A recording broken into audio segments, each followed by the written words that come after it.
Well, good morning, everyone. My name is Mark Phillips, and I am the president of VisionWorks. At VisionWorks, we help churches, schools, nonprofits with their strategic planning needs, building capital, building development programs, helping them with their Sunday giving, and then, of course, with their capital campaign needs.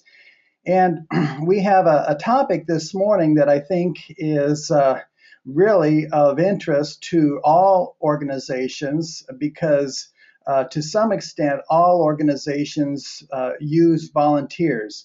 If they're a very large organization and they have a big budget and a lot of staff, they may use less volunteers. But if they're medium or smaller size organizations, churches, schools, nonprofits, they may rely on volunteers quite heavily.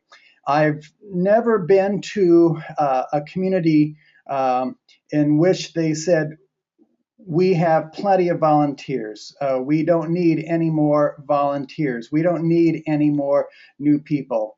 These days, most organizations are looking for new volunteers, which then someday turn into new leaders in that organization. So it's a very important topic today. I think you'll find it very helpful. And this will be a webinar and a PowerPoint that you can access over the months and the years to keep renewing yourself and renewing other people. So let's just go ahead and renew our focus today. We're here to help you as churches, schools, nonprofits recruit more volunteers, keep more volunteers, and eventually turn those volunteers into leaders into your organization. Not everyone will become a leader in your organization, but you can think of this as a funnel. And there's a big wide base, and then over the months and the years, you move people up that funnel into leadership positions in your organization. Do we have with us today pastors, principals, development directors, business managers, or lay members? Just take a moment to fill out that poll. And it looks like we have some pastors with us, several development directors with us, and then some lay members from churches with us. Now let's take a look at the second poll, and that is that our current level of volunteers in our church, our school, our organization is more than we need, is about what we need, is less than we need, is much less than what we need. Take a moment and fill that poll out. And it looks like some of us have about what we need, and sometimes about what we need also means trying to get the right people into the right positions. That can always be a challenge. And then many of us have less than what we need. And we'll start out today with our webinar with a few facts. So, volunteers are the lifeblood of most organizations. There's probably no way that any church, any school, any nonprofit, any community organization can take care of all of its needs through paid staff. Last year, there were over 64 million people who volunteered. They volunteered about 8 billion hours. Truthfully, they probably volunteered more than that because it's very difficult to capture all the people and all the volunteering that they're doing. But of those that we have recorded, they volunteered about 8 billion hours, and they produced about $171 billion in value for churches, for schools, for community organizations, for nonprofits. Now, an interesting thing is that more people are volunteering, few more people are volunteering each year, but what we're also finding is that they're volunteering less and less hours. What we're finding is that people do want to volunteer today, but more and more they want to volunteer in something that is rewarding to them, but also something that is meaningful and significant. They no longer probably want to volunteer as dinners as much. They no longer want to volunteer cleaning up the church as much. More and more, they want to be people who are touching people, impacting people. And as we probably know as well, competition for those volunteers and competition for those hours is pretty fierce. Organizations today are very sophisticated. They know who they want as volunteers. They know that their volunteers want to do something impactful and meaningful. They're very creative in the ways they reach out to volunteers and structure volunteer time. And so that competition is fierce. And another thing that we know that I think I've always found very interesting, first time I heard it, is that most churches peak out at around 200, 250 volunteers. So if it's a smaller community, they're probably going to have a larger percentage of their people volunteering. But once you get to a medium-sized community, say 1,000, 1,500 members or families, or you grow into a larger community, 5,000 or 6,000 members or families. Families would probably be 15 to 20,000 members. Once you get to these medium-sized and larger level communities, a community can still run with around 200 to 250, 300 volunteers. And so what we find happening in many medium-sized and large-sized communities is we tend to get a little lazy. We go to the same old people. We don't get very creative in reaching out to new people. And then you probably have heard this where people say, we are just having trouble finding new volunteers. We can't get new volunteers to participate in our councils, in our committees, in our ministries, in our groups, and our projects. And that's because once you kind of reach that 200, 250, 300 level, it just gets very easy to stay on autopilot and it gets harder to move out of your comfort zone. So let's just go ahead and start today with the 10 things that we can do to reach out to new people, to find new volunteers, to keep our volunteers, to perhaps even move them into leadership. The first thing that we need to do when we're thinking of a new committee, a new ministry, a new group, or a new project is we have to know what we want it to do. So if it's going to be a new advisory council, maybe they're going to help with planning, they're going to approve the budget, and then they're going to advise the pastor or the principal or the executive. We know what they're doing. They're helping with planning and budget approval and advisement. If it's a ministry, for example, we're starting a new jazz choir. That ministry is going to provide music, 2 out of 4 or 5 Sundays a month. Or if it's a work project, say it's a fall cleanup project, we have these 10 or 15 projects that we're going to do around the church or the school or the organization. And so we know what we're about. We want to know what we're about. We want to know what kind of leaders we need, what kind of captains that we need, and what kind of staffing that we need for volunteers. So we need to know our own needs first, approximately. Secondly, it's good to have a job description, and especially with those significant councils, committees, ministries, groups, activities, and projects, we probably should have some kind of job description. Now, it doesn't need to be the kind of job description that we get if we were taking a job with a major corporation. But we should have some idea of the people that we want to recruit for certain positions. So to give you an example, early on in my career, I was forming an advancement development committee of 5 people. And their job really was to plan and make plans for 1 year, 3 years, 5 years for our very broad and large development program. So their main gift that they needed was to really be able to pull together the ideas of different people, to think big and to think a longer term. Well, I recruited a very wonderful man into this advancement council, these 5 people. He's a very wonderful man.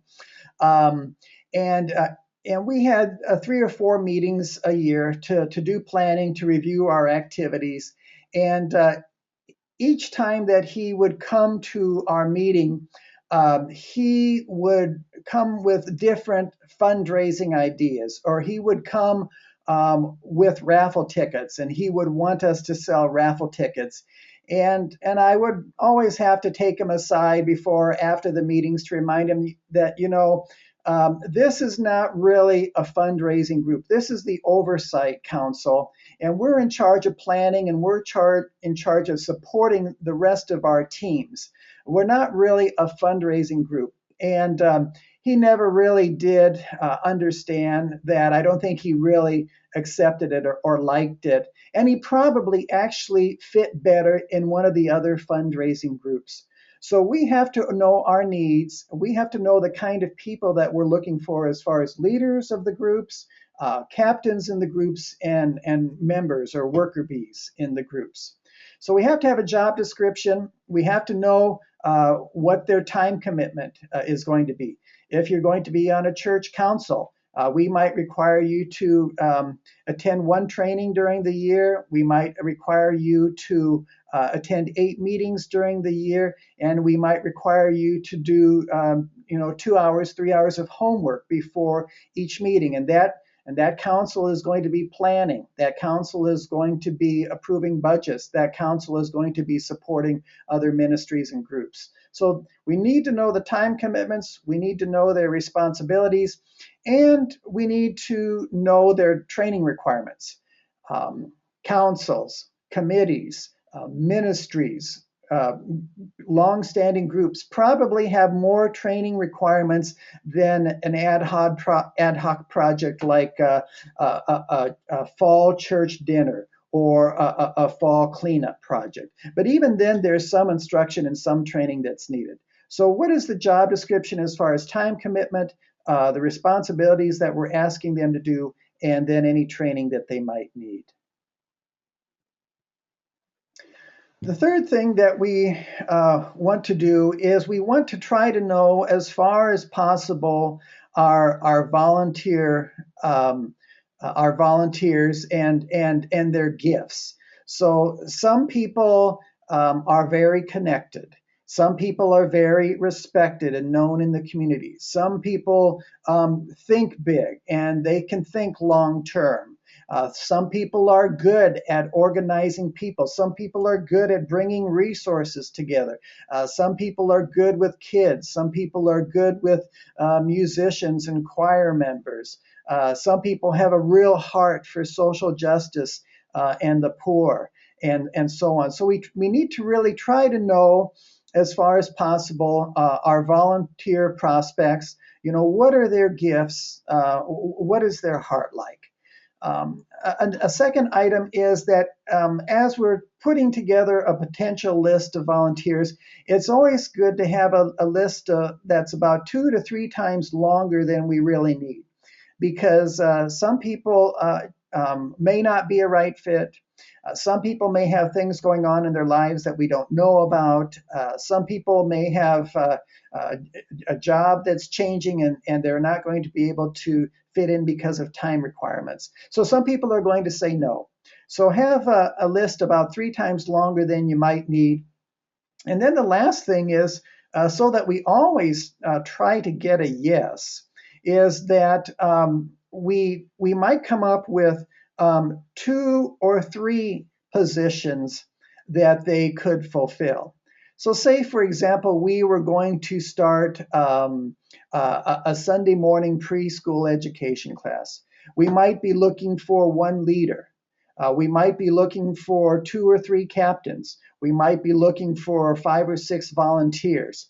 And we go to this person and we ask them to prayerfully consider being the leader of the preschool education group. And they say, well, because of my job requirements and some changing in my job, I'm not always going to be around on the weekends. And so I won't always be able to be here, so I wouldn't be a good leader and I wouldn't be a good captain. But then you find out that they are going to be here 1 or 2 weekends a month. And those 1 or 2 weekends a month, perhaps they could be the attendance taker. They could be the attendance taker, or they could staff the office or watch the doors or something like that. So if you have 2 or 3 jobs in mind, if they can't fulfill the first job, if they can't fulfill the second job, perhaps then they've got time to fulfill the third.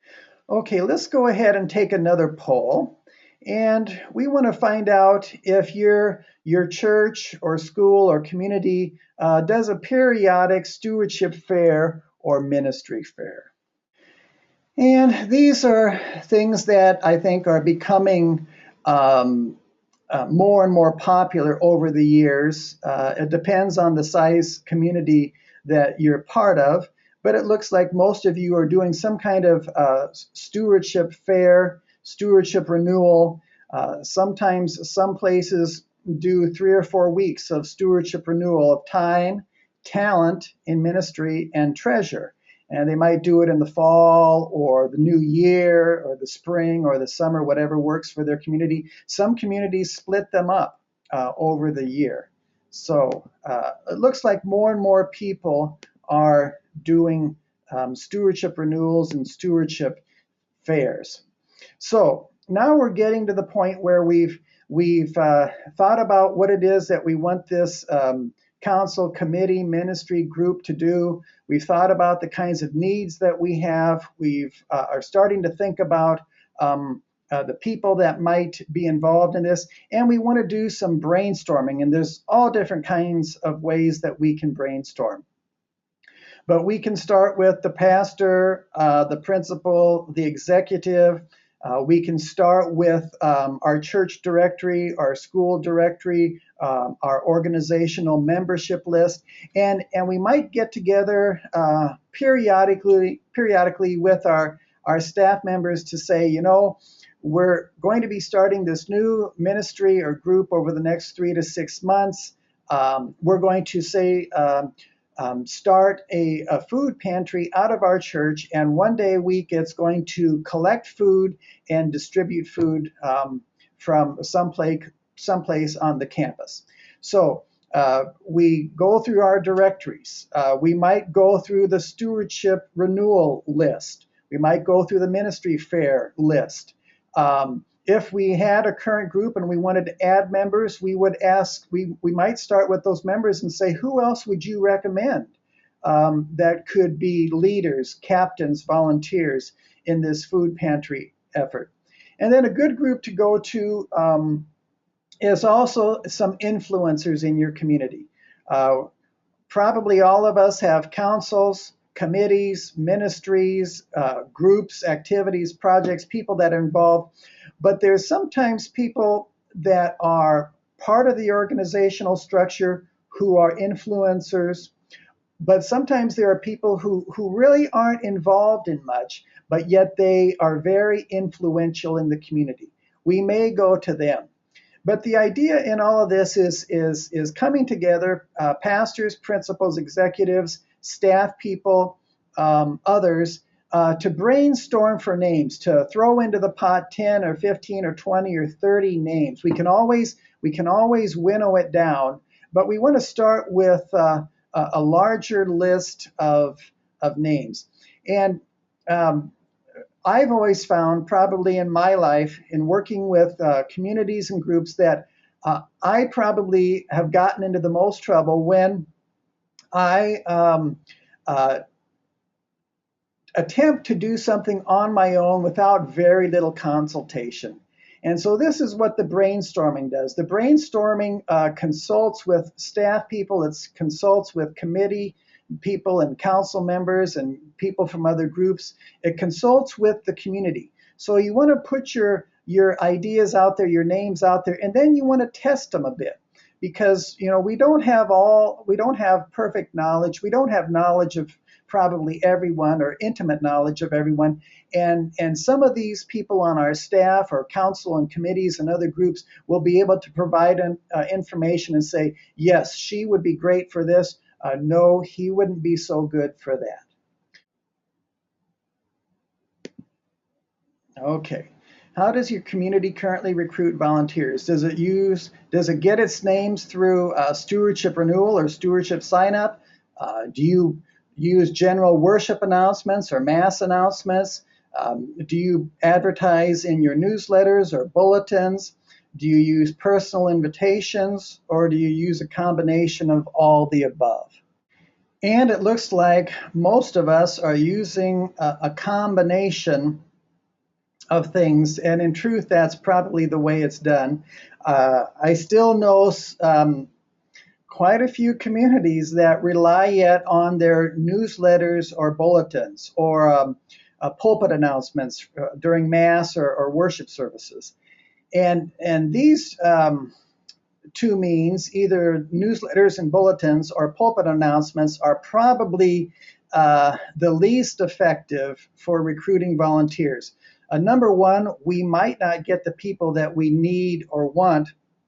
And number two, it just shows us that we're kind of issuing a blanket invitation and we're not doing any homework to personally invite people to think seriously about this council or committee or ministry or project. Number five, something to do is to keep their volunteer service time limited. So if it's some kind of church or school council, it might be 2, perhaps 3 years, no more than 3 years. And maybe they might be president 1 or 2 years. If it's a membership in certain groups or ministries, it might be a 2 or 3 year term that's renewable. If it's educational ministry or music ministry, it might be a year that's a year and then renew it after a year. But one thing that does is shows people that we respect them and their time. Many of these people will say yes again, but we always want to give them that option, and we don't want to wear them out. Sometimes people just want to take a break and step back for a little bit. Number two, it gives us the option then also, if we put term limits to things or some term limits to some of these councils, committees, ministries, groups, it gives us the option then of maybe moving people out of one group into another group, or one committee into another committee, or one ministry into another ministry because they don't fit. Maybe they're not showing up. Maybe they're unreliable. Maybe, like in the example I first gave, their gifts aren't matching what we need done. And so term limits, gives people breaks. It shows them that we've thought about things. It shows them that we don't want to burn them out. But it also gives us an out once in a while when we need to get someone who's more optimally qualified into that group or that position. Okay, number five, one of the key things then in recruiting people to different councils, committees, ministries, groups, activities, projects, is to personally ask them. So the blanket bulletin announcement, the blanket newsletter announcement, it helps to let people know what's going on, and it's out there in the atmosphere, but it's really not going to get us the kind of volunteers that we want and the numbers of volunteers that we want.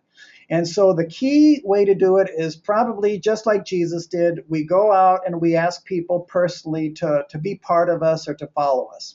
And so I know some executives, some pastors, some principals, if they're thinking of a significant council or committee or ministry or activity, they will send out a letter first detailing what the organization is going to be doing, the job requirements, the time commitments, the training requirements. Definitely, if we don't have the time to do that, we do need to call people and talk about it with them personally on the phone, or invite them into the office, or go to their home, or go to their coffee shop, go to a coffee shop to talk about it personally with them, especially if you're starting a committee or a ministry, but especially if it's something significant as well. Another thing that you can do when you're asking them personally is let them know why you asked them, because you think that they have certain personalities, certain qualities, certain gifts that would make them an ideal um, volunteer in this position. But not only that, by being part of this council, committee, ministry group, you're going to be affecting other people, impacting this community. You're going to be changing lives and making things better around here. And then if you're a church, you can speak about the even bigger picture of, you're really doing kingdom work. You're going to be doing very significant work that is going to impact this community and impact people years and years down the road in ways that we may never know. So share the bigger picture with them. Again, always come with one or two or three, but mostly two or three positions that you're thinking about for them. I think it's good when you have the time to ask them to prayerfully consider this. So to take it to prayer, pray about it a week, and then I'm going to get back to you and ask for your response. But lastly, always be looking for some kind of yes. So if they can't be the leader, can they be the captain? And if they can't be the captain, can they be a participant every so often in that council, that committee, that ministry, that activity? The sixth item is to provide people training. Now, obviously, if you're going to be part of a church council or a school council or a community council, they're going to need a morning or a day of training. Sometimes groups use retreat days, but they are taking that morning or that day to bring in some outside training so that they know, we're about planning, we're about approving budgets, we're about advisement to the executive. Then if, or say you're asking someone to start a new choir, a jazz choir, get them some training so that they know your order of worship and get them training with other leaders of other choirs so that there could be some continuity a bit between the different musical groups. And then, how you select music each week and each month and the kind of resources that they have to work with and so on. But even if it's going to be a fall cleanup day, you need a leader, you need some captains, you need to know your 10 or 15 projects, and perhaps you want these 5 or 10 kids to be raking over here in the schoolyard. Well, they need to have rakes and they need to know that they're raking, and they need to know where to bring their piles together, and they need to know which pickup to put it in, and so on. If it's going to be a fall festival and someone is simply pouring drinks from 12 to 2, they need to know, what drinks they're going to be providing. They need to know where the pitchers are and the carafes are. They need to know what sections that they're going to be covering. They need to know where the materials are. So everything requires some training. Councils and committees require more. Certain ministries require more. Some require less. But every activity requires some training, I think. Number 7, you want to equip your different leaders and captains and volunteer members. You want to equip them with the resources that they need. Sometimes I've seen it over the years where a pastor, a principal, an executive might recruit someone, and then there's very little training, and then there's very little resources provided, and they're supposed to work wonders or work magic, and they don't have a room assigned to them. They don't have a budget. They don't have money. They don't have resources. So if we're going to ask someone, for example, to form a jazz choir, we know that they're going to need some training.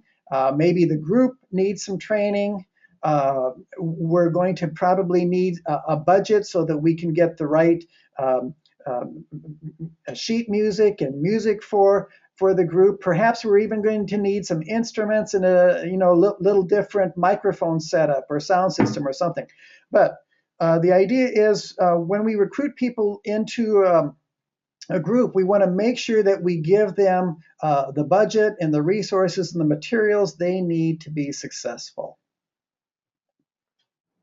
And we'll go ahead and take a poll here. And this poll is asking, what forms of appreciation have you noticed your community showing? So,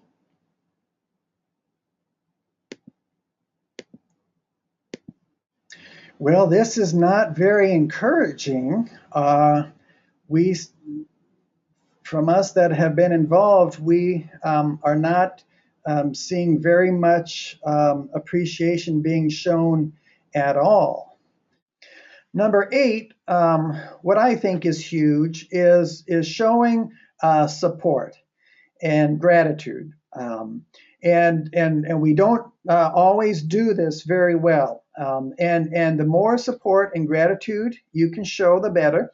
In fact, I've known some pastors and principals and executives who simply have a volunteer assistant on the staff, maybe paid, maybe volunteer, and their job is to help show appreciation to council members, committee members, ministry leaders and members, group leaders and members, and so on. So if we're starting something new, or if a person is new to council or committee or ministry or activity, we can perhaps check in with them once a month to see how they're doing. We can write them personal notes. If we've asked a person to be the leader of the new jazz choir and their kickoff one weekend is just spectacular, we might write them a note just saying, that was really wonderful. That was a great start. I've gotten so much positive feedback from that. I definitely think birthday cards are important. Again, it's hard for the executive to think of all this. It's hard for the business manager to think of all this, but you can get some kind of staff member or volunteer assistant to keep track of all of the council members, committee members, ministry leaders, group leaders, all the significant people volunteering in your community, and send them a birthday card. I think Christmas parties are a must. If you remember a few years back when a lot of corporations and a lot of churches and schools and a lot of communities were running short on money after the financial crisis in 2008, a good number of them canceled Christmas parties. They thought they didn't have the money for it. They thought it was kind of frivolous. And that is what people in corporations and other kinds of communities complained about the most, was that the Christmas party was canceled. Now, if you're a larger community and you can't have Christmas parties for just the council and all these committees and these ministries and these groups, have one giant Christmas party for all these volunteers, and maybe do some gifting at that time. They can each have a ticket, and they draw tickets at the end so that people get gifts or Christmas gifts, or perhaps you give them Christmas gifts and so on. You might even do public recognition at this time. But I think Christmas parties are very helpful. And then public recognition. Recognition at school convocations, recognition at worship services or masses, recognition in newsletters or bulletins, recognition with certain awards. So we want to support our leaders, our captains, our volunteers, and we want to show them our gratitude. And this is very important and goes a long way. Number 9, and this is probably something that most of us have never thought about, is that it is good to step in, take some responsibility, and try to sort things out when things go wrong. I imagine that most of us, if we belong to different volunteer organizations or schools or churches, at one time or another, have seen things go wrong or heard things go wrong or been part of things that went wrong, where there were disagreements or unhappiness with something that we did or that we decided. And so it's really helpful, and again, show support to your leaders, your captains, your volunteers when you step in. So, say for example, you have a church building and grounds committee, and they decide to put up a new sign, and this sign just happens to go up in a place where, when you have your fall festival each year, this one group put up its tent, and now this group is very unhappy with this new sign because they can't set their tent up anymore, and so on. So it's very good for the leader to step in, to try to help mediate things, to try to help calm the waters, perhaps maybe if they have to try to come up with a new solution. Maybe the sign gets moved, or maybe the tent gets moved, or so on. But we all know, belonging to different groups as we have over the years, that eventually there will be some disagreements or there will be some conflicts. And it's good for the leader, the person above the executive that's above that group, to step in and help calm things down and sort things out. And then the last item would be just some various things that can help us in recruiting. So the first thing that we can do is try to make it fun. Whether it's a council, a committee, a ministry, or group, an activity, perhaps have some drinks and refreshments there, perhaps have some icebreakers, perhaps just keep it light, but make it fun. Number two, to try to encourage their own creativity, which means that we have to be mature enough to allow people their own freedom and their own creativity to do some of their own things. Now, again, remember, it's always important to encourage them to check with the pastor or the principal or the executive, or to check with the staff, or to check with a wider audience, but then to allow people their own freedom and creativity. The two things that kill volunteering, probably the three things that kill volunteering the most: number one, a lack of appreciation; number two, micromanagement; and number three, just not giving people the resources that they need. But if we're micromanaging people, it means that we maybe got the wrong people there. It might mean that we're just micromanagers or control kind of people to begin with, or it might mean that we got the wrong kind of people there and we don't trust them very much. So we want to try to encourage them to take ownership for this project, to use their own creativity, to consult widely, but to do the best that they can. We know that when we invite people into leadership positions, whether it's the leader of groups or whether it's captains or whether it's members, we know that they're going to do things differently than we would have. They're not going to do things the same way that we would do them. But if we are inviting them into these positions and we want them to be happy and satisfied, we have to allow them to use their own brains. We have to allow them freedom. We have to allow them their own creativity. Another thing then is to consider just limiting, if you're medium or large size community, limiting volunteer positions to 2 positions a year. So say you can be on the council and you can be part of this music group, but you can't do any other ministries. And what that will do then, if you limit their volunteering, is number one, it won't burn them out. Number two, it will help them to get good at what they're doing. But number three, it's going to force you to go out of your community, to go out of your comfort zone, out of those 200, 250, or 300 people. It's going to force you to go out and to reach out to new people. And so sometimes that means that Again, I spoke of that staff person that is the volunteer assistant. Well, they may be keeping the master list of everyone that's involved in ministries or activities, volunteer positions in the church or the school or the organization. So number one, they're keeping track of people. They're keeping track of the master list of volunteers. And number two, they're helping you show appreciation through the year and reach out to those volunteers. So it can be worthwhile to consider limiting volunteer positions to 2 or 3 positions per person. And then a last idea is to also consider maybe, renewing the group with, a fourth or a third new members every year.